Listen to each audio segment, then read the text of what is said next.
का math start करने जा रहे हैं और क्लास 11th में जो हमारा पहला चैप्टर है मैथ का वो सेट्स है। क्लास 11th में हमारा जो पहला चैप्टर है मैथ का वो क्या है, तो वो है सेट्स।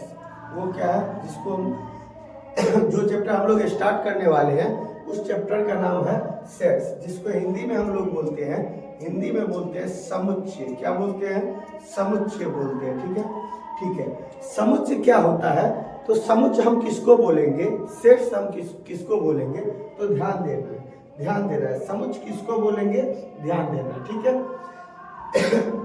ध्यान दीजिए, समुच्चय जो होता है वो वेल डिफाइंड कलेक्शन का क्या, वेल डिफाइंड वस्तुओं का क्या होता है, कलेक्शन होता है। क्या होता है, तो वेल डिफाइंड वस्तुओं मतलब सेट्स जो होता है। ध्यान दीजिए, सेट्स क्या होता है, सेट्स के बारे में अगर आपसे पूछे जो सेट्स क्या होता है तो आप बता सकते हैं कि set is a well defined collection, well defined collection of object. मतलब ये हुआ कि सेट आप किसको बोल सकते हैं, तो सेट बनाने के लिए, समुच्चय बनाने के लिए आप वेल डिफाइंड वस्तुओं का क्या कर सकते हैं, कलेक्शन कर सकते हैं। वेल डिफाइंड का मतलब क्या होता है, तो वेल डिफाइंड का मतलब होता है सुपरिभाषित वस्तु। सुपरिभाषित वस्तु का मतलब कि आप जो वस्तु ले रहे हैं वो कहीं पर, कहीं से या किसी के द्वारा चेंज नहीं हो सकता। अगर आप जो बोल रहे हैं अगर वो सही है तो दूसरे आदमी के द्वारा ही वही आंसर बोला जाता है। ठीक है, जैसे क्या, अगर हम बोले जो वेल डिफाइंड का मतलब क्या होता है, तो इसका मतलब होता है सुपरिभाषित होता है। क्या होता है, सुपरिभाषित होता है। तो सुपरिभाषित वस्तु जो अपने आप में फिक्स हो गया हो उसको हम लोग क्या कर सकते हैं, चेंज नहीं कर सकते हैं। अगर मेरे पास जो चीज़ है दूसरे के पास जाने के बाद भी वही चीज़ रहेगा। अगर 5 रुपया का नोट मेरे पास है तो वो दूसरे के पास भी जाएगा तो वो 5 रुपया ही रहेगा। ठीक है, तो उस चीज़ों को हम लोग सुपरिभाषित बोलते हैं। तो चलिए सेट्स का एक दो एग्जाम्पल लेते हैं और समझते हैं किसको हम लोग सेट बना सकते हैं। जैसे अगर हम लोग एग्जाम्पल लेंगे, तो एग्जाम्पल लेंगे, ध्यान दीजिए, एग्जाम्पल हमारे पास क्या होगा। अगर एग्जाम्पल के बारे में बात करें तो ध्यान दीजिए, अगर हम बोले एग्जाम्पल में कि एग्जाम्पल में क्या बोले, नेचुरल नंबर्स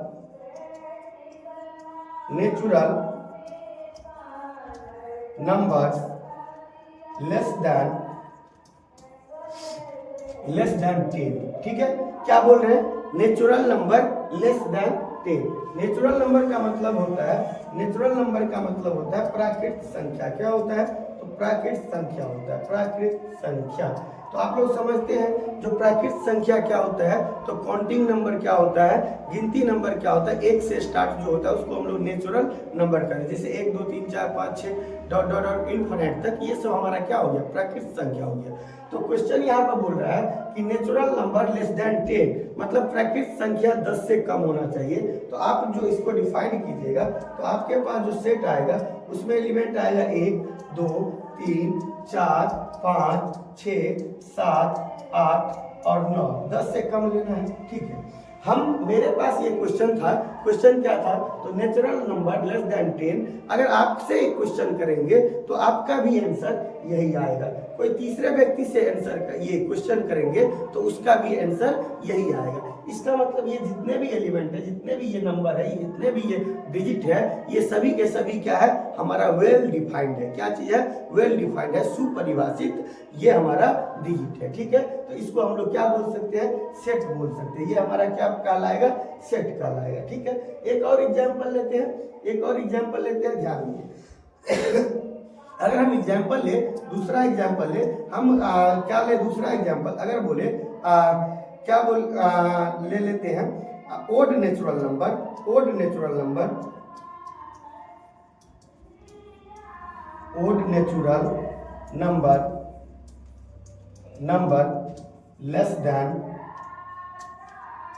लेस देन 8। क्या है क्वेश्चन, तो क्वेश्चन है odd natural number less than 8। Odd मतलब होता है विषम, नेचुरल मतलब प्राकृत संख्या, नंबर्स। ठीक है, odd natural numbers less than 8। तो इसको डिफाइन करते हैं, तो ओड नेचुरल नंबर जो आएगा वो क्या आएगा, 10 ये 8 से कम 1 आएगा, 3 आएगा, 5 आएगा और 7 आएगा। कहीं भी किसी से भी ये क्वेश्चन करेंगे तो इसका आंसर यही आएगा, ना कि इससे कुछ अलग आएगा। ठीक है, तो इसका मतलब ये हमारा क्या बना रहा है, सेट बना रहा है। ये हमारा क्या बना रहा है, सेट बना रहा है। एक और एग्जाम्पल लेकर के चलते हैं हम लोग, एक और एग्जाम्पल लेते हैं सेट का। सेट का हम लेते हैं, देखिए ध्यान से एग्जाम्पल लेते हैं सेट का एक और वो हम लेते हैं क्या, अगर हम बोलेंगे solve the equation x² minus 16 बराबर 0, x² माइनस 16 बराबर कितना, 0। इसको अगर हम सोल्व करते हैं तो x² माइनस 16 बराबर 0 हो जाएगा। x² बराबर क्या हो जाएगा, 16, x बराबर जो हो जाएगा प्लस माइनस अंडर रूट कितना हो जाएगा, 16 हो जाएगा, और x का वैल्यू प्लस माइनस 16। अगर हम x का वैल्यू बोले, अगर हम सेट में वैल्यू पुट करें तो कितना कितना हो जाएगा, x का वैल्यू कितना आ जाएगा, 4 आएगा। ठीक है, ये 16 का ये 4। ठीक है, तो x का वैल्यू क्या आएगा, 4 और माइनस के 4, प्लस के 4 और माइनस के 4।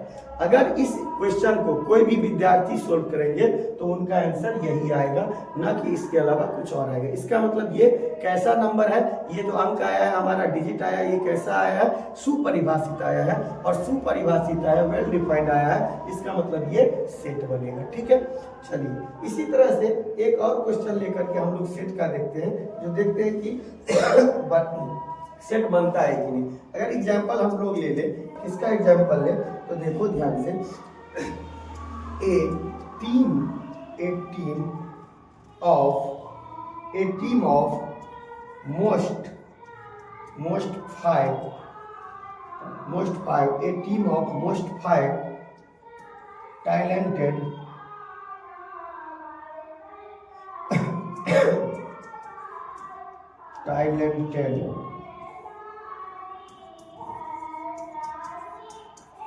talented teachers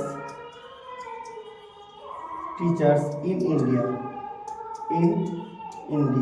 ठीक है, ध्यान दीजिएगा।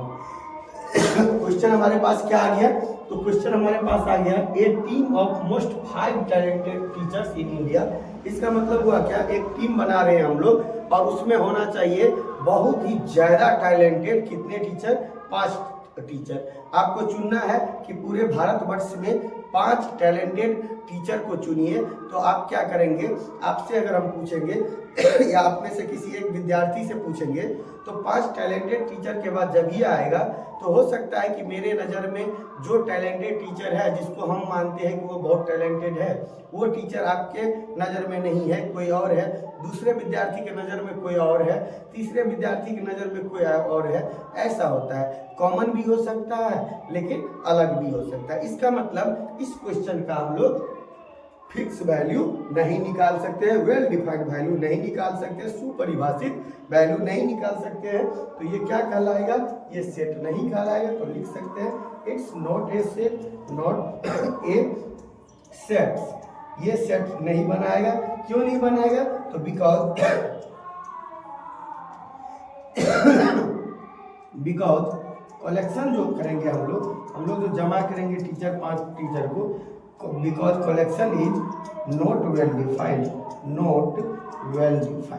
कलेक्शन क्या होगा, तो वेल डिफाइंड नहीं होगा, इसलिए हम इसको सेट नहीं बोलेंगे। ठीक है, तो इस तरह से हम लोग देख लिए कि किसको सेट बोलेंगे और किसको सेट नहीं बोलेंगे।